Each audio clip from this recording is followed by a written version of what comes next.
Praise the Lord. आज हमारे यहाँ बिशप दीपक थापा जो कि लबाना चर्च के एडमिन और वाइस प्रेसिडेंट हैं, और उनके साथ pop and high praise prophet Gulshan Singh ji जो कि राजा भी हैं। जैसे राजा दाऊद और राजा शाऊल के सर पे तेल डालकर उनका अभिषेक किया गया था, उनको राजा बनाया गया था, ऐसे ही परमेश्वर के दर्शन के द्वारा इनके सर पे तेल डालकर इनका अभिषेक हुआ है, इनको राजा भी बनाया गया है। ये राजा भी हैं और आज ये हमें परमेश्वर का कुछ वचन सुनाएंगे।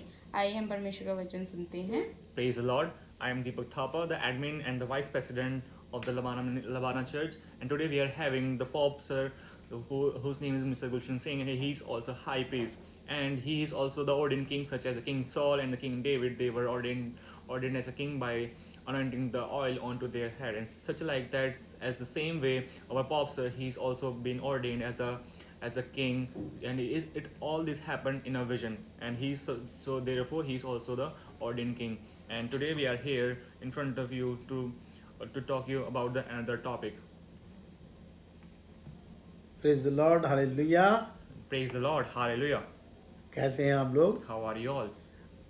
आज हम आपको ये बताने जा रहे हैं कि जो परमेश्वर के लोगों को सताते हैं उनके साथ परमेश्वर क्या करते हैं। And today we are here to tell you that the people that who create troubles in the life of the people of God, to them what happens. परमेश्वर के लोग लड़ते नहीं है, परमेश्वर ही लड़ता है उनके लिए। And the people of God, they do not fight for them, but only there is the only God that who take revenge for them. मिस्र देश का नाम सुना होगा आपने। And you must have heard the name of the Egypt. वहाँ पे बहुत पुरानी बात है, बाइबल लिखा हुआ है कि वहाँ पे परमेश्वर के लोग वहाँ रहते थे। And it was a very old time, and it is also in the Bible that the people of God, they used to live there. और वहाँ पे सूखा पड़ा था, तो परमेश्वर के लोगों ने वहाँ सारा संभाला था। उसका नाम यूसुफ था। उसने वो प्रधानमंत्री वहाँ बन गया था और उसने पूरे देश को बचाया था कि अकाल से, सूखे से कैसे बचा जाए।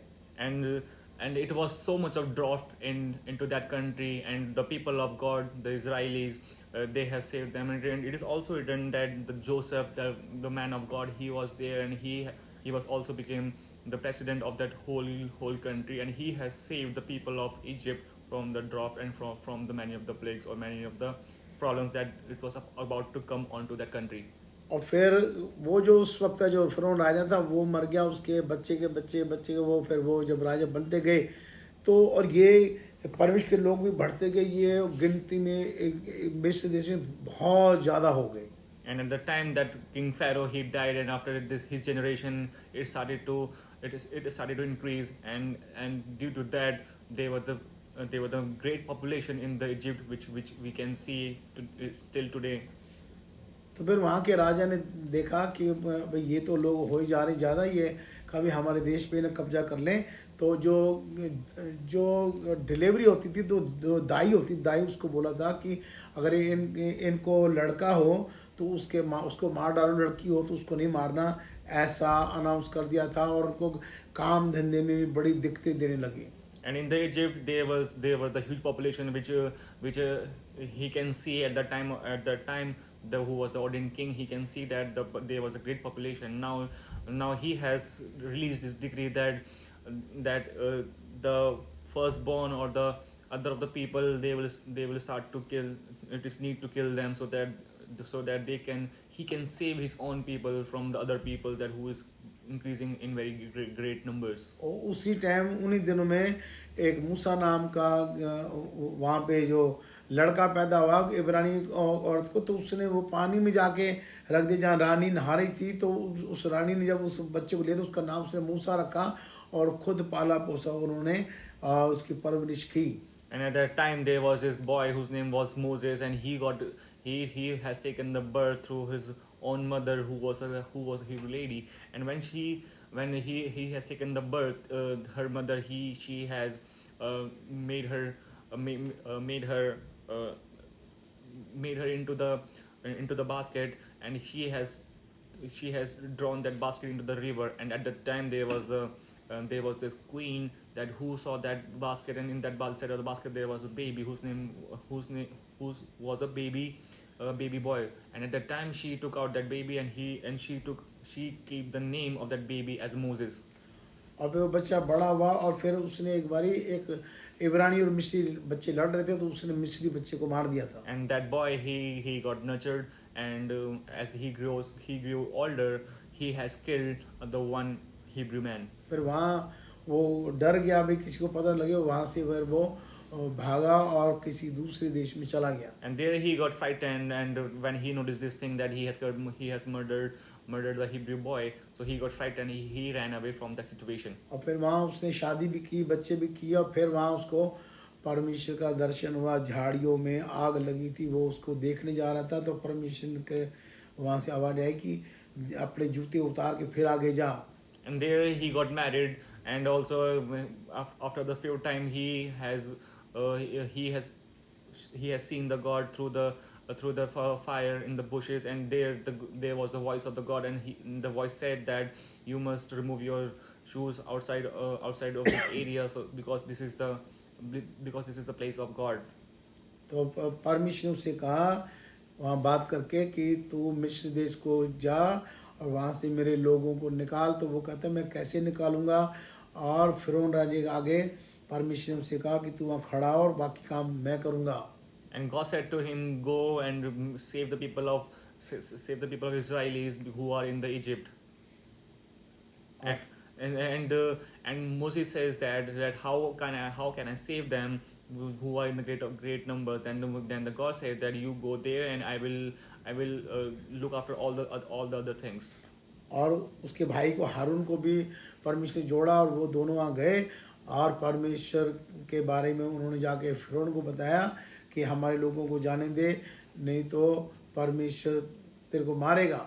Then and also God has sent the Aaron with the Moses, and they told to the King Pharaoh that let the people go who belong to the Godfather and who are the people of God. You must let them go and let them free. And if you do not free them, then the God will kill you. क्योंकि हम लोगों ने परमेश्वर के लिए आराधना करनी है, आगे जाके उसकी बलि चढ़ानी है, सारा कुछ उसके लिए करना है, हमें जाने दे। And because we have to do the worship to our Godfather, and we have to offer the offerings to our Godfather, you must let us go.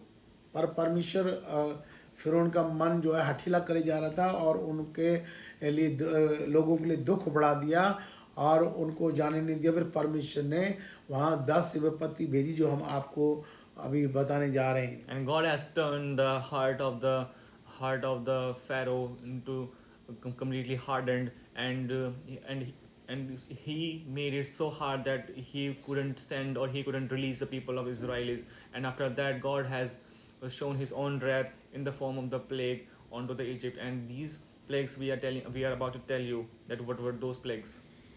तो आइए पहले हम बाइबल देखेंगे, बाइबल में से पढ़ेंगे। आर्च बिशप गीता जी जो अभिषिक्त राजा भी हैं, ये परमेश्वर इनको राजा बनाया, ये सीट इनको दी है, तो अभी उनके मुंह से हम वचन सुनेंगे, कौन सी किताबें बताएंगे। And we will see this verse, see all these plagues through our Archbishop Ms. Gita ji, who is also the ordained king. God has made her the king, and we will read through our Archbishop Ms. Gita ji. पुराना नियम की किताब है निर्गमन, इसका 7 का 1 से 3 तक। तब यहोवा ने मूसा से कहा, सुन, मैं तुझे फिरौन के लिए परमेश्वर सा ठहराता हूँ, और तेरा भाई हारून तेरा नबी ठहरेगा। जो जो आज्ञा मैं तुझे दूँ वही तू कहना। और हारून उसे फिरौन से कहेगा, जिससे वे इजराइलियों को अपने देश से निकल जाने दे। परंतु मैं फिरौन के मन को कठोर कर दूंगा और अपने बहुत से चिन्ह और चमत्कार मिस्र देश में दिखलाऊंगा। And we will see in the book of Exodus, chapter 7, verse from 1 to 3. So the Lord said to Moses, see, I have made you as God to Pharaoh, and Aaron your brother shall be your prophet. You shall speak all that I command you, and Aaron your brother shall tell Pharaoh to send the children of Israel out of his land, and I will harden Pharaoh's heart and multiply my signs and my wonders in the land of Egypt. अभी चिन्ह और चमत्कार हम आपको बताने जा रहे हैं। Now we are about to tell you that the signs of all the miracles. और उन्हीं से सारा मिस्र देश उजड़ गया। And through that, the Egypt, it got completely ruined. आखिरी जो चमत्कार था 10वां, उसमें उनके जो पहला लड़का होता है, चाहे जानवर का चाहे मिस्रियों का, परमेश्वर ने उन सभी को मार दिया था। And the last disaster was that to kill the firstborn, that whatever it is the animal or the human, if there was a firstborn, the God killed him. ये निर्गमन अध्याय 7 से लेके अध्याय 11 के बीच में सब में लिखा हुआ है। And you can find this thing in the book of Exodus, chapter from 7 to 11. You can find all these plagues that God has sent over to the Egypt. पहली विपत्ति, पहला चमत्कार, अद्भुत चिन्ह दिखाया। जितना भी वहाँ का जो पानी था, जल थे, नदियाँ थे, सबको परमेश्वर ने खून बना दिया, लहू बना दिया। And the first plague was that any of the amount of the water which was on the land of the Egypt, God has turned that water into the blood. और पानी बसाने लगा, पीने लायक नहीं रहा। And that blood was start to give the impure fragrance, and no one could drink it. दूसरे अद्भुत काम किया परमेश्वर पिता ने, मेंढकों को उनके वहाँ सब में, सबके घरों में, महल में, राजा के महल में, सारी जगह मेंढक उतार दिए। And the second was that there was the invasion of the frogs, that every of the frogs, any amount of frogs that they can see, they were all over into the houses of the people or to the area of the king. तो जो तीसरा चमत्कार दिखाया वो था कुटकियों के झुंड को भेज दिया परमेश्वर। And the third plague was that the gnats from the dust, God has sent it.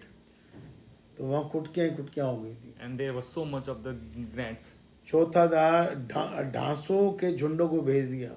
And the fourth one was the teams of the flies that God has sent on the people of Egypt. पांचवा था जितने भी मिस्रियों के जानवर थे, परमेश्वर ने सबको तकरीबन मार दिया, और इब्रानियों के जानवरों को परमेश्वर ने नहीं मारा। And the fifth one was that there was a pestilence of the livestock. Any of the livestock which were of the Egypt, God has killed them, but the livestock of the Hebrews, God didn't kill them. The animals of the Israelis, God didn't kill them. ये जितना भी काम हो रहा था ये परमेश्वर के लोगों के घर पे नहीं हो रहा था, सिर्फ मिस्रियों के घर पे और बच्चों पे हो रहा था। And all these plagues that were happening, it was not touching the people of God who were the Israelis, but onto the people of Egypt only. और छठवां के जो काम किया था, फफोले, शरीर में, मांस में फफोले और मोटे मोटे फोड़े निकल गए, जैसे शरीर फूल जाता फफोले हो गए, ऐसा कर दिया परमेश्वर ने। And the sixth one was that there was an infection of boils on the flesh of these people, and God has sent all of these plagues onto the people of Egypt only. उनके जादूगरों को भी कर दिया।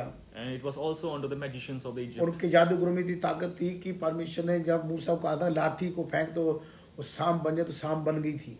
And those magicians, they were this kind of ability that they were completely competing to the God, that when the God said to the Moses to throw his own staff on the ground, and it will become the snake and such like that. The magician of the Egypt, they were doing the same such like as the staff of the Moses, it was like snake, same like that.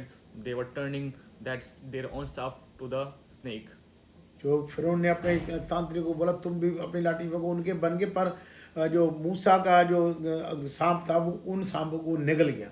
And when the Moses said that his staff could be turned into the snake, and the same like that the magicians of the Egypt, they also did the same thing, but the snake of the Moses, that snake has eaten all the other snakes of the Egyptian magicians. उन सभी जो जादू टोना करते तांत्रिक थे, सभी को फफोले फोड़े मोटे मोटे निकल गए, वो भाग गए। And also the people of the Egypt, and the magicians, they had the boils onto their flesh and they ran away. और सातवीं थी जो ओले, परमेश्वर ने ओले बरसाए और उनके घर बार सब टूट गए। And the seventh was the storm of the hail, which were onto the people of Egypt. And when it happened, the houses of the people, the houses of the Egyptians, they were all destroyed.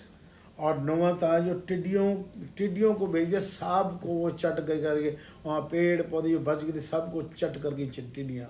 And the eighth one was that there was a swarm of the locusts. When it arrived there, it has swept all the things that comes their way.